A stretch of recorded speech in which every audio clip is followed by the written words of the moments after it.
এনে আমাৰ মানে ফৰ্মেলি আমি এনেকৈ কৰোঁ, যিসকল ছিনিয়ৰ মষ্ট মেম্বাৰ আছে তেখেতলোকক প্ৰথমে দিয়াৰ ব্যৱস্থাৰ কাৰণে, তাৰপিছত আকৌ কিছুমান 5 টাৰ্ম আহিছে, 4 টাৰ্ম আহিছে, 3rd টাৰ্ম আহিছে, 2 টাৰ্ম আহিছে, এনেকৈ ছিনিয়ৰিটি বেছত এখন লিষ্ট বনাই আমি কৰ্তৃপক্ষৰ ওচৰত বা স্পীকাৰৰ ওচৰত প্লেচ কৰি পেলাই ছিনিয়ৰিটি বেছত দিয়াৰ কাৰণে প্লেচ কৰিম। তেখেতে নিশ্চয় স্পীকাৰ ছাৰে লিডাৰ অফ দ্য হাউচ মানে চিফ মিনিষ্টাৰ, অনাৰেবল চিফ মিনিষ্টাৰৰ লগত আলোচনা কৰিব, দলৰ লগত প্ৰত্যেকটো দলৰ লগত আলোচনা কৰি পেলাই তেনেকৈ অনুমোদনটো পালেহে তেতিয়া ফাইনেল কৰা হ'ব।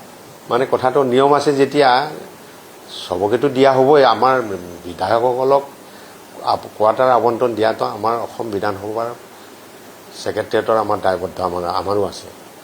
যিবিলাকে নাপায়, ছাপ'জ এতিয়া আমাৰ আছে 64 কোৱাৰ্টাৰ টোটেল, 64 কোৱাৰ্টাৰত 34 ইতিমধ্যে অকুপাইড হৈ আছে, জিকিছে তেখেতলোক।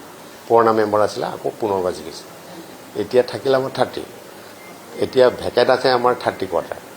30 কোৱাৰ্টাৰৰ ভিতৰত এতিয়া আমাৰ বিধায়ক আছে প্ৰায় 60ৰ ওপৰত। একজেক্টলি হিচাপটো এতিয়া মই অলপ অসুবিধা ক'লোঁ, 60ৰ ওপৰত বিধায়ক আছে। এতিয়া তাৰ ওপৰত আকৌ বেছ কৰিব মন্ত্ৰীলৈ কিমানজনে যাব। মন্ত্ৰী যেতিয়া যাব, মন্ত্ৰীলৈ যাব, তেতিয়া আকৌ এইটো GAD এৰেঞ্জমেণ্ট কৰিব। ছাপ'জ 19জন মিনিষ্টাৰ তাত গুচি যাব বা 15জন মিনিষ্টাৰ গুচি যাব, এইখিনি আমাৰ হেৰিত নপৰে, এইটো GAD কৰিব, গভমেণ্টে কৰিব। বাকী বাদবাকিনি যিখিনি থাকি যায়, 30জন দিলোঁ আমি, বাকী যিখিনি থাকি যাব এইখিনি আমি বাহিৰতো ৰখাৰ আমাৰ ব্যৱস্থা আছে।